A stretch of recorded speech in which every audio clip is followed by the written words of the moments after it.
Exodus chapter 8. The Lord then spoke to Moses. Speak to Aaron, stretch out your hand with your staff over the streams, the canals, and the ponds, and make frogs over on the land of Egypt. So Aaron stretched out his hand over the waters of Egypt, and the frogs came up and covered the land of Egypt.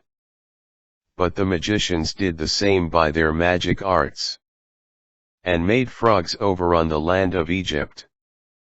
Then Pharaoh summoned Moses and Aaron and said, Pray to the Lord to remove the frogs from me and my people, and I will let the people go to sacrifice to the Lord. Moses answered Pharaoh, Please designate for me the time when I am to pray for you and your servants and your people, to get rid of the frogs from you and your houses. They will be left only in the Nile. Tomorrow, he said. Then Moses replied, It will be as you have said, so that you may know that there is none like the Lord, our God. The frogs will leave you and your houses, your servants and your people. They will be left only in the Nile. After Moses and Aaron left Pharaoh's presence, Moses cried out to the Lord on account of the frogs that he had inflicted on Pharaoh. And the Lord did as Moses had asked.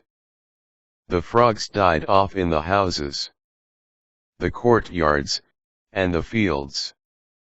Heaps of them were piled up, and the land stank.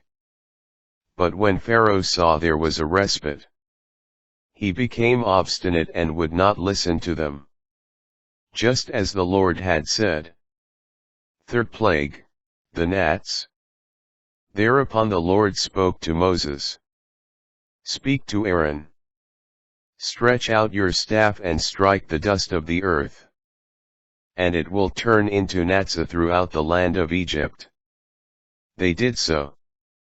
Aaron stretched out his hand with his staff, and struck the dust of the earth, and gnats came upon human being and beast alike. All the dust of the earth turned into gnats throughout the land of Egypt. Though the magicians did the same thing, to produce gnats by their magic arts, they could not do so. The gnats were on human being and beast alike. And the magicians said to Pharaoh, This is the finger of God. Yet Pharaoh hardened his heart, and would not listen to them, just as the Lord had said. Fourth plague, the flies. Then the Lord spoke to Moses. Early tomorrow morning present yourself to Pharaoh, when he sets out toward the water, and say to him, Thus says the Lord, Let my people go to serve me. For if you do not let my people go, I will send swarms of flies upon you and your servants and your people and your houses. The houses of the Egyptians and the very ground on which they stand will be filled with swarms of flies. But on that day I will make an exception of the land of Goshen, where my people are, and no swarms of flies will be there, so that you may know that I the Lord am in the midst of the land. I will make a distinction between my people and your people. This sign will take place tomorrow. This the Lord did. Thick swarms of flies entered the house of Pharaoh, and the houses of his servants. Throughout Egypt the land was devastated, on account of the swarms of flies. Then Pharaoh summoned Moses and Aaron and said, Go sacrifice to your God within the land. But Moses replied, It is not right to do so. For what we sacrifice to the Lord, our God, is abhorrent to the Egyptians. If we sacrifice what is abhorrent to the Egyptians before their very eyes, will they not stone us?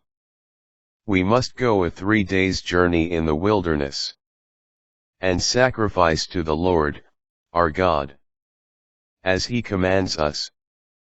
Pharaoh said, "I will let you go to sacrifice to the Lord, your God, in the wilderness, provided that you do not go too far away. Pray for me."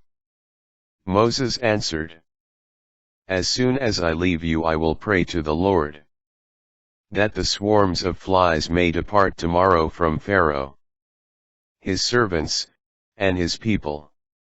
Pharaoh, however, must not act deceitfully again, and refuse to let the people go to sacrifice to the Lord. When Moses left Pharaoh, he prayed to the Lord, and the Lord did as Moses had asked, removing the swarms of flies from Pharaoh, his servants, and his people. Not one remained. But once more Pharaoh became obstinate, and would not let the people go.